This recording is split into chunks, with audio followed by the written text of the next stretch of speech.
एक 22 साल की मुस्लिम लड़की ने अपने ऊपर हो रहे अत्याचार से तंग आकर ऐसा फैसला लिया कि सब हैरत में पड़ गए। अपने पति और ससुराल वालों से परेशान होकर उसने अपना वजूद ही बदल लिया। जी हाँ, गाजियाबाद की निदा खान की कहानी सुनकर आप भी सोचने पर मजबूर हो जाएंगे। आज निदा मुस्लिम धर्म छोड़कर हिंदू यानी सनातन धर्म अपना चुकी है। पंडित और मंत्रोच्चारण से उन्हें नई पहचान मिली है। वो अब वेदिका सिसोदिया के नाम से जानी जाएंगी। दरअसल निदा, जो अब वेदिका सिसोदिया बन गई हैं, उनकी कहानी धोखे और दर्द से भरी है। बहुत छोटी उम्र में निदा की शादी एक ऐसे व्यक्ति से कर दी गई जो उनसे उम्र में काफी बड़ा था। इतना ही नहीं, उससे यह सच्चाई भी छिपाई गई कि वह पहले से शादीशुदा था। जब यह सच्चाई सामने आई और निदा ने सवाल उठाए तो उसे शारीरिक और मानसिक रूप से प्रताड़ित किया जाने लगा। लेकिन एक दिन निदा के सब्र का बांध टूट गया और वह अपने पति और ससुराल वालों की प्रताड़ना से तंग आकर न सिर्फ उन्हें छोड़ने का फैसला लिया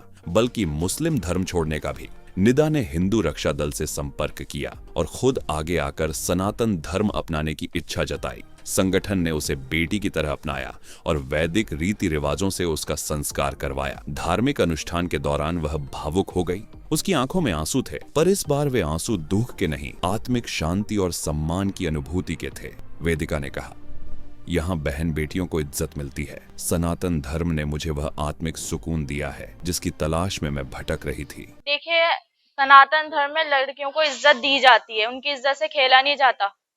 जब हम सनातन धर्म में अगर कोई किसी को अपनी बहन बेटी मान लेता तो वो उनके लिए बहन बेटी ही है। उन पे गंदी नजर या गंदा हाथ नहीं रखा जाता। जो मेरे साथ हुआ, मैंने भी फेस किया है इस चीज को। मुसलमान धर्म में मैंने भी फेस किया इस चीज को। मेरे ऊपर मेरे हस्बैंड, उसके भाई, उसके दोस्त, मेरे माता पिता ने, देखिए मेरे माता पिता का तो कहना यह है, जो तुम्हारे मन को भाई तुम वही करो। उनकी भी कोई मेरे पर जोर जबरदस्ती नहीं है। उन्होंने कहा अगर तुम्हें इस धर्म में आना है तो हमें कोई आपत्ति नहीं है। हमारे जो गलती मेरे पूर्वजों ने करी है उस इस्लामिक धर्म में, आज मैं उस गलती को सुधार रही हूँ सनातन धर्म अपनाकर। जो मेरे जैसी और बेटियां हैं, बहन बेटियां जो भी हैं, जिन पे ये जुल्म हो रहा है, मैं इतना ही कहूंगी, सबसे जुल्म मत सहो, बाहर आओ उस चीज से। हिंदू रक्षा दल से जुड़ो, संगठन से जुड़ो, बहुत सुरक्षित से फील करोगे आप लोग। वो ये था, हमारी लव मैरिज हुई थी। उसने उम्र छुपाई, अपने घर मतलब फर्स्ट मैरिज छुपाई। ये कह रखा था कि मैं अपने घर वालों से नहीं मिलता, मेरी घर वालों से नहीं बनती। कुछ शादी के 1-2 हफ्ते बाद ही मैंने उसके फोन में उसकी बीवी और उसके बच्चों की फोटो देखी। जब देखी तो उसने मुझे मारना पीटना शुरू करा। उसने मुझे ये कहा कि हम तुझे काट के फेंक देंगे, तू तेरी लाश भी नहीं मिलेगी किसी को। मोहसिन सैफी नाम है उसका। उसने उसके ये वर्ड थे कि हम तुझे काट के फेंक देंगे, तेरी लाश भी नहीं मिलेगी।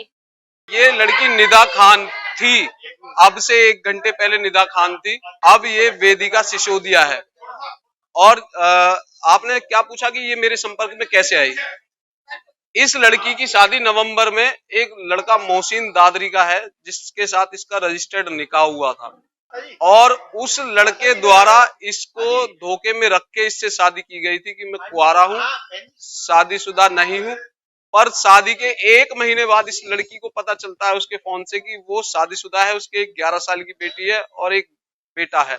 उसी बात को लेकर इनमें आपस में विवाद हुआ। विवाद होने के बाद ये चौकी थाने गई, वहां पर इसको उल्टा दबाया गया, प्रेशराइज किया गया कि हमारे में तो 2 बीवी भी रख लेते हैं, 4 भी रख लेते हैं, हमारे में सब जायज है। पर इस लड़की ने ये बिल्कुल भी, इसको ये बर्दाश्त नहीं था, इसने ये चीज स्वीकार नहीं की। ये जगह जगह भटक कर पिछली 22 तारीख को ये मेरे पास किसी जहां ये लैंडलॉर्ड अपने लैंडलॉर्ड के माध्यम से अपने लैंडलॉर्ड के माध्यम से ये मेरे पास आई। इसने मुझे अपनी आप बीती बताई, क्योंकि मेरे सनातन धर्म में औरत को देवी का रूप माना जाता है। वो किसी भी धर्म से बिलोंग करती हो, इस बात से मतलब नहीं है। वो महिला है ना, तो हमारे संस्कार हैं कि उसको देवी का रूप माना जाए। इसने अपनी आप बीती बताई, हमने इसके मदद की, जो हमसे संभव मदद हो सकती थी वो हमने की। उस मुस्लिमों के खिलाफ मुकदमा दर्ज कराया। उसी बात से प्रभावित होकर, क्योंकि ये मुल्ला मौलवियों के पास, सभी के पास गई थी, पर इसकी किसी ने कोई मदद नहीं की। इसको लगा कि मैं यहाँ पर हिंदू रक्षा दल के पास आई हूँ और हिंदू रक्षा दल के कार्यकर्ताओं ने मेरी मदद की और मेरे को यहाँ सेफ महसूस, अपने आप को इसने महसूस किया। उसी बात से प्रभावित होकर आज इसने सनातन में घर वापसी की है और सनातन में इसका सभी आप देख रहे हैं जोरदार स्वागत किया जा रहा है। अपनी इच्छा से इसने सनातन में घर वापसी की है।